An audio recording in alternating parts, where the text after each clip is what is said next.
පුතා එහෙනම් අදත් අපි හවස 6 මාට ගණිතය විනාඩි 2කින් ලකුණු 2ක් අරන් ඇවිල්ලා තියෙනවා ඔයා වෙනුවෙන්. අද තියෙන්නේ මිනිස් දින ගාණක්. මේක සාමාන්‍ය මිනිස් දින ගාණක් නෙමෙයි, චුට්ටක් අමාරු ගාණක්. හැබැයි පට්ටම ලේසි ක්‍රමයකින් කියනවා.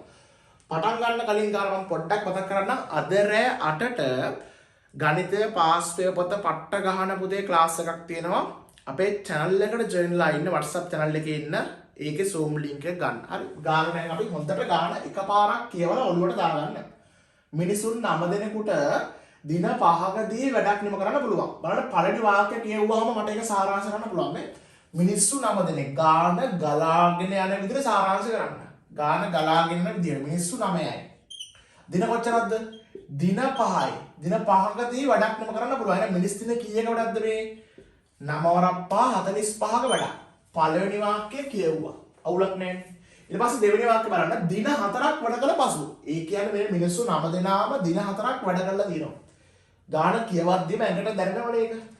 9 වරක් 4 36ක වැඩක් කරලා තියෙන්නේ. නේද? දින 4ක් කට්ටිය වැඩ කරලා තියෙනවා. ඒ කියන්නේ 9 වරක් 4 36ක් වැඩ කරලා. මට කියන්නේ 45න් 36ක් අඩු කරාම 45න් 36ක් අඩු කරාම තව දින කීයක් නේද? මිනිස් දින කීයක් ඉදිරියද? මිනිස් දින කීයක් ඉදිරියද? ඔව්. 9ක් ඉදිරියේ පුතේ. තව වැඩ 9ක් ඉදිරියයි 45න් 36ක් අඩු කරා. අපි දැන් ගාන කියවමු. දින 4ක් වැඩ කරලා පසු මිනිසුන් 6 දෙනෙකු වැඩ නොබමිනියේ නම්. ඒ කියන්නේ මිනිස්සු 6ක් ඇවිල්ලා නැහැ. ඔක්කොම මිනිස්සු 9ක් ඉන්නවා. හැබැයි 9න් 6ක් ඇවිල්ලා නැත්තම් පුතේ දැන් ඉතුරු වෙන්නේ මිනිස්සු 3 දෙනයි. එහෙම වෙන්න පුළුවන් නේ පුතේ. වැඩට ඇවිල්ලා නැහැ. එතකොට නම් ඉතිරි වැඩේ සම්පූර්ණ කිරීමට ඉතිරි වැඩේ කියන්නේ මේ 9ක ඉතිරි වෙච්ච වැඩේ සම්පූර්ණ කිරීමට වැඩිපුර දින කීයක් අවශ්‍යද කියලා අහන්න. එහෙනම් අපි නොදන්නා දෙයක් හොයන්න simple x කියලා අකුරක් දාගන්න. හොඳට බලන්න. මියන්න දියන්න වැඩි වෙලා මිනිස් දින හැදෙනවා. 9 වරක් 5 වැඩි වෙලා තමයි 45 හැදෙන්නේ. 9 වරක් 4 වැඩි වෙලා තමයි 36 හැදෙන්නේ. අනිවාර්යයෙන්ම 3 වරක් x වැඩි වෙලා තමයි 9 හැදෙන්නේ. 3යි x සමානයි 9යි. දෙපැත්තම තුනෙන් බෙදන්න පුතේ x සමානයි 3ක් කියලා උත්තරය. නම් මෙතන උත්තරේ 3යි. දැන් ඇත්තටම මේ වැඩේ පුතේ දින 5කින් කරන්න තිබිච්ච වැඩක්. හරිද? දින 5කදී කරන්න නිම කළ හැකි වැඩක්. නමුත් දින 5කදී කරන්න තියෙන වැඩක් වැඩේ පටන් ගත්තට පස්සේ අර කට්ටිය එන්නේ නැතුව හිටියනේ.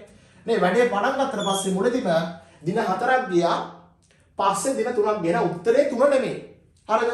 දින 4ක් ගියා පස්සේ දින එහෙනම් දින මුළු දින 7ක් ගිහින් දෙනවා. බලන්න. 4යි 3යි 7යි මුළු දින 7ක් ගිහින් පේනවද ඒක? එහෙනම් 5කින් කරන්න තිබිච්ච වැඩේට දින 7ක් ගියා නම් අපෙන් අහන්නේ වැඩිපුර දින කීයද? එහෙනම් පුතේ මට එනවා වැඩිපුර දින 2ක් ගිහින් කියලා. ඔන්න ඕක තමයි පුතේ තේරුම් ගන්න ඕනේ කතාව.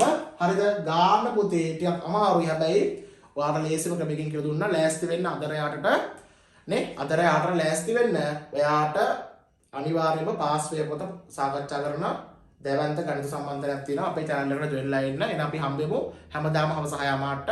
මම ටෙසාන් සර් මම මේ වීඩියෝ එක වටිනවා කියලා හිතන කට්ටිය පුතේ heart එකකුත් දාන්න. මේ වීඩියෝ වටිනවා නම් heart එකක් දාන්න. අපි හම්බෙමු.